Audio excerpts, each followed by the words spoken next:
कभी सोचा है कि इतने मुश्किल हालातों में भी आखिर जिंदगी चलती कैसे है?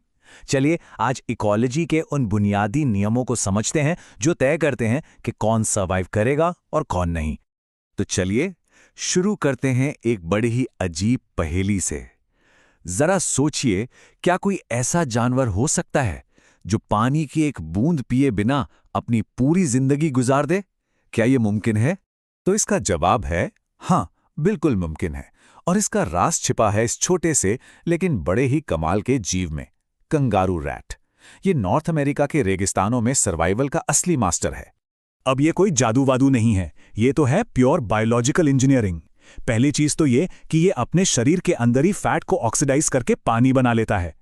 दूसरी बात, ये बहुत ही कॉन्सेंट्रेटेड यूरिन पास करता है ताकि शरीर से कम पानी बाहर निकले। और तीसरा, दिन की जानलेवा गर्मी से बचने के लिए ये जमीन के अंदर अपने बिल में छिप जाता है। तो ये जो कंगारू रैट की कहानी है ना, ये हमें एक बहुत बड़े सच तक ले जाती है। हर जीव को उसके फिजिकल यानी एबायोटिक एनवायरनमेंट के नियमों के हिसाब से ही चलना पड़ता है। असल में धरती पर जिंदगी का पूरा खेल 4 मेन फैक्टर्स पर चलता है: टेम्परेचर, वाटर, लाइट और सॉइल। टेम्परेचर बॉडी की अंदरूनी मशीनरी को चलाता है। पानी, अरे वो तो जिंदगी का बेस ही है। लाइट से पौधों को एनर्जी मिलती है और मिट्टी ही तो तय करती है कि उस जगह पर कौन से पेड़ पौधे उगेंगे और फिर उन्हें कौन से जानवर खाएंगे।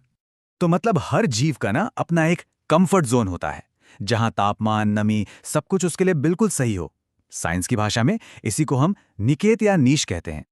अच्छा, तो सवाल ये उठता है कि जब माहौल बदलता है, मुश्किल होता है, तो फिर जीव करते क्या हैं? उनके पास सर्वाइव करने के लिए क्या-क्या तरीके हैं? मोटे तौर पर 4 मेन स्ट्रैटेजीज हैं। देखिए, कुछ जीव होते हैं रेगुलेटर्स, हमारी तरह।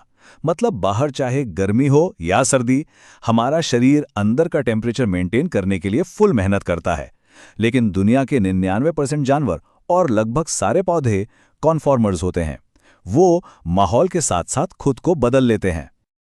और अगर ये दोनों तरीके काम ना आए तो फिर एक और रास्ता है, या तो जगह बदल लो या फिर कुछ समय के लिए गायब हो जाओ। जगह बदलने का मतलब है माइग्रेशन, जैसे साइबेरियन क्रेन हर सर्दियों में उड़कर भारत आ जाते हैं। और गायब होने का मतलब है सस्पेंड हो जाना, जैसे भालू पूरी सर्दी हाइबरनेशन में सोकर गुजार देते हैं। पर इन सबसे भी बढ़कर जो परमानेंट सॉल्यूशन है वो है एडेप्टेशन या अनुकूलन। ये कोई टेम्परेरी जुगाड़ नहीं है, बल्कि हजारों लाखों सालों में हुआ एक ऐसा बदलाव है जो उस जीव के डीएनए में ही बस जाता है। और ये एडेप्टेशन हमें कई तरीकों से देखने को मिलते हैं। जैसे एक एलन का नियम है जो कहता है कि ठंडी जगहों पर रहने वाले जानवरों के कान और हाथ पैर छोटे होते हैं ताकि शरीर की गर्मी बाहर ना निकले। या फिर जब कोई पहाड़ों पर जाता है तो शरीर में ऑक्सीजन की कमी पूरी करने के लिए ज्यादा रेड ब्लड सेल्स बनने लगते हैं। ये सब एडेप्टेशन ही तो है। ओके, तो अब तक हमने बात की एक अकेले जीव की। चलिए अब जरा जूम आउट करते हैं और देखते हैं कि जब ये जीव ग्रुप में रहते हैं तो क्या होता है। तो इकोलॉजी सिर्फ एक अकेले जीव की कहानी नहीं है, ये पूरी पॉपुलेशन की स्टडी है।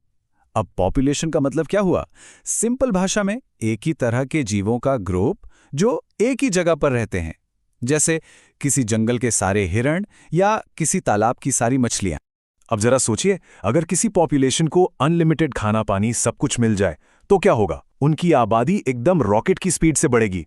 इसे कहते हैं जे शेप्ड ग्रोथ। पर रियल वर्ल्ड में ऐसा होता नहीं है ना? यहां रिसोर्सेज लिमिटेड हैं। तो होता यह है कि आबादी पहले तो तेजी से बढ़ती है, लेकिन फिर धीरे धीरे एक लिमिट पर आकर रुक जाती है और यह बन जाता है एस शेप्ड कर्व। और यहीं पर आता है एक बहुत जरूरी कॉन्सेप्ट, के यानी कैरिंग कैपेसिटी। इसका सीधा सा मतलब है कि कोई भी जगह ज्यादा से ज्यादा कितने जीवों को सपोर्ट कर सकती है, उन्हें पाल सकती है। जैसे ही पॉपुलेशन इस के वाली लाइन को छूती है, ग्रोथ रुक जाती है। लेकिन कहानी यहीं खत्म नहीं होती। कोई भी पॉपुलेशन अकेले नहीं रहती।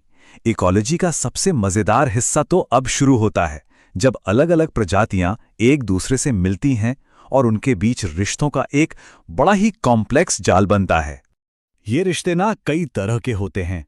म्यूचुअलिज्म मतलब दोनों का फायदा, कंपटीशन यहां दोनों का नुकसान, प्रेडेशन और पैरासिटिज्म यहां एक का फायदा दूसरे का नुकसान। और कुछ बड़े इंटरेस्टिंग रिश्ते भी हैं, जैसे कमेंजलिज्म जहां एक को तो फायदा हो रहा है पर दूसरे को कोई फर्क ही नहीं पड़ता। प्रकृति में धोखेबाजी भी होती है, और वो भी बड़े कमाल की। ये जो ऑफ्रिस ऑर्किड है ना, इसका फूल बिल्कुल एक फीमेल मधुमक्खी जैसा दिखता है। अब बेचारा मेल मधुमक्खी धोखे में आ जाता है और उसके साथ मैथुन करने की कोशिश करता है, और इसी चक्कर में वो फूल का पॉलिनेशन कर देता है। इसे कहते हैं सेक्सुअल डिसीट। है ना कमाल का तरीका? और शिकार और शिकारी के बीच का ये जो खेल है ना, ये एक कभी ना खत्म होने वाली आर्म्स रेस को जन्म देता है। बचने के लिए जीव नए नए हथियार बनाते हैं, कुछ रंग बदलकर छिप जाते हैं तो कुछ जहरीले बन जाते हैं, जैसे कि मोनार्क बटरफ्लाई। और पौधे, वो अपनी रक्षा के लिए कांटे या जहरीले केमिकल्स बना लेते हैं। ये नेचर की अपनी हथियारों की दौड़ है जो चलती ही रहती है। तो एक अकेले जीव के पाने के लिए संघर्ष से लेकर अलग अलग प्रजातियों के बीच इस कॉम्प्लेक्स डांस तक, इकोलॉजी हमें यही सिखाती है कि सर्वाइवल कभी भी कोई सोलो एक्ट नहीं है। ये सब कुछ एक दूसरे से जुड़ा हुआ है, छिपे हुए रिश्तों का एक जाल है।